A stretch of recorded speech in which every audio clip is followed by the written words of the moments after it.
Assalamualaikum warahmatullahi wabarakatuh teman-teman. Jumpa lagi bersama saya Anton, masih di pembahasan soal P3K keperawatan. Lama kita tidak jumpa ya teman-teman, sekalinya jumpa kita tidak lama. Mudah-mudahan video ini masih bisa menjadi bekal bagi teman-teman yang belum ujian P3K. Kita langsung saja ke soal yang pertama. Seorang perempuan berusia 20 tahun datang ke IGD. Saat melakukan anamnesis dengan pasien, ternyata pasien seorang tunawisma. Lalu perawat melakukan anamnesis dengan orang tua pasien. Diketahui pasien mulai demam tinggi sejak hari ini. Di rumah sudah dilakukan pengukuran suhu yaitu 39 derajat Celcius. Sudah dikompres tapi demam tidak turun. Berdasarkan kasus tersebut, sumber data pengkajian yang didapatkan oleh perawat adalah A. Data primer, B. Data sekunder, C. Data subjektif, D. Data objektif, atau E. Data penunjang. Kira-kira yang mana teman-teman? Kita harus perhatikan teman-teman, ada yang namanya sumber data dan ada yang namanya itu jenis data. Kalau sumber data itu ada data primer dan data sekunder. Kalau jenis data itu ada data subjektif dan ada objektif. Nah, data primer adalah data yang diperoleh dari pasien secara langsung. Kemudian kalau data sekunder itu adalah data yang diperoleh bukan dari pasien melainkan dari pihak lain. Contohnya itu adalah dari keluarga, saudara, atau misalnya dari pemeriksaan penunjang. Di sini kan pasiennya itu tunarungu ya, berarti sumber data yang diperoleh dari pengkajian ini adalah data sekunder.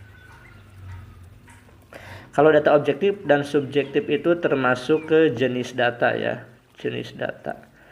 Nanti akan dijelaskan di soal nomor 5. Kalau data penunjang itu bisa masuk ke data objektif, bisa juga masuk ke data sekunder, tergantung yang ditanyakannya. Kalau sumber data berarti data sekunder, kalau jenis data berarti data objektif. Baik, kita ke soal nomor berikutnya. Seorang anak berusia 5 tahun dibawa ke instalasi gawat darurat dengan keluhan menangis sambil memegang perut karena nyeri perut melilit dan kram. BAB cair sudah 5 kali, mual dan tidak mau makan. Hasil pemeriksaan bising usus hiperaktif. Berdasarkan data di atas, masalah keperawatan utama pada kasus tersebut adalah A. Defisit nutrisi, B. Nyeri akut, C. Gangguan rasa nyaman, D. Diare, atau E. Hipovolemia. Kira-kira yang mana teman-teman? Kita bahas satu persatu saja ya teman-teman. Yang A, defisit nutrisi. Defisit nutrisi harus ada data antropometri ya, minimal berat badan dan tinggi badan, sehingga kita bisa menghitung IMT, indeks massa tubuh. Nyeri akut harusnya ada skor nyeri ya. Gangguan rasa nyaman ada sih nyeri di sini, tapi tidak lebih jauh lagi, maksudnya ada skornya.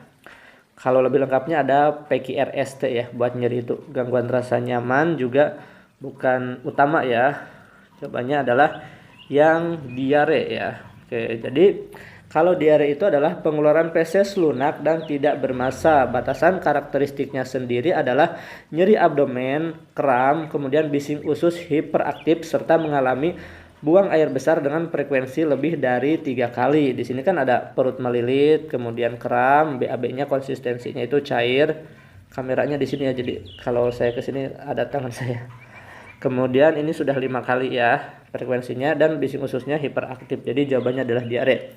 Kalau hipovolemia itu apa? Hipovolemia itu sudah mengarah ke tanda-tanda shock ya teman-teman. Misalnya nadinya cepat dan lemah, kemudian tekanan darahnya menurun. Kemudian soal nomor 3. Sekelompok anak usia 5 tahun terlihat sedang bermain congklak. Anak-anak tersebut begitu menikmati bermain bersama sambil tertawa riang bahagia. Jenis permainan apa yang sedang dilakukan anak-anak tersebut? A. Skill play, B. Dramatic play, C. Social affective play, D. Parallel play, atau E. Sense play. Kira-kira yang mana nih teman-teman jawabannya? Ya, jawabannya adalah paralel play, yaitu jenis permainan kelompok pada anak dengan menggunakan alat yang sama dan saling meminjam satu sama lain ya. Mari kita bahas satu persatu definisi dari skill play, dramatic play, social affective play, dan sense play. Oke. Skill play itu adalah permainan yang memberikan keterampilan pada anak. Contohnya itu adalah memegang sendok gitu kan, atau misalnya memegang boneka dan lain-lain ya. Cara makan itu contoh dari skill play. Kemudian kalau dramatic play itu adalah role play atau anak bermain imajinasi. Misalnya anak bermain sebagai koki, anak bermain sebagai dokter, anak bermain sebagai guru. Kemudian kalau social affective play itu adalah bersosialisasi ya. Jadi hubungan interpersonal yang menyenangkan antara anak dengan orang lain. Contohnya kita main cilukba, itu adalah social affective play. Kalau sense play itu adalah apa ya? Contohnya itu bermain air atau bermain pasir. Jadi ada perabaan di alat indranya ya. Jadi kalau bermain air kan tekstur airnya bagaimana, merasakan si anak tersebut ya. Kalau di sini jawabannya adalah yang B. Baik, kita ke soal berikutnya. Pasien laki-laki berusia 78 tahun dibawa ke IGD karena jatuh dari kamar mandi. Hasil pemeriksaan, luka robekan di pelipis kanan dengan ukuran 3 x 1 cm. Perdarahannya aktif, tanda-tanda vital, saturasi oksigen 96%, tekanan darah 140/80 mmHg, frekuensi nadi 89 kali per menit, frekuensi napas 23 kali per menit. Suhunya 36,7 derajat Celcius. Pengumpulan data kajian di atas merupakan data A. Data primer, B. Data sekunder, C. Data subjektif, D. Data objektif, atau E. Data penunjang. Kira-kira ini maksudnya itu ke jenis ya, jenis pengumpulan data. Yang ditanyakannya itu adalah jenis.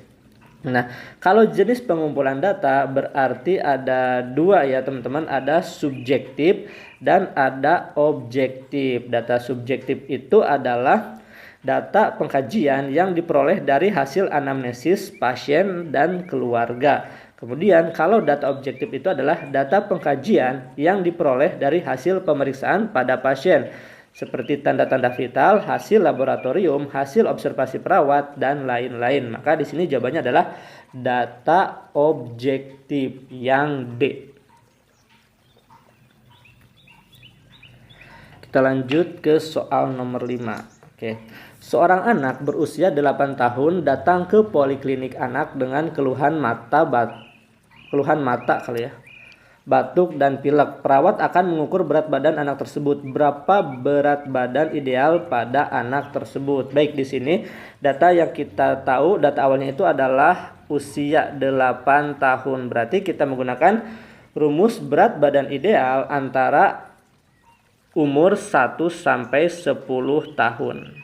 Oke. Rumusnya bagaimana? Rumusnya adalah 8 ditambah 2N gitu kan. 8 ditambah 2N.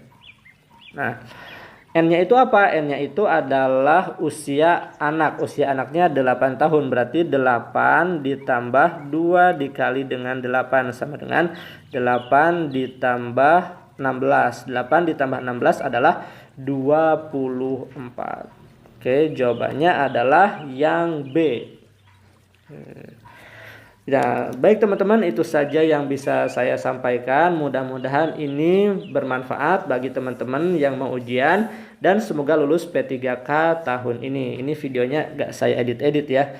Barangkali ada yang mau didiskusikan, silahkan tulis di kolom komentar. Tapi mohon maaf juga apabila saya jarang balas ya di kolom komentar. Pokoknya silahkan teman-teman diskusi ya. Saya pamit. Assalamualaikum warahmatullahi wabarakatuh.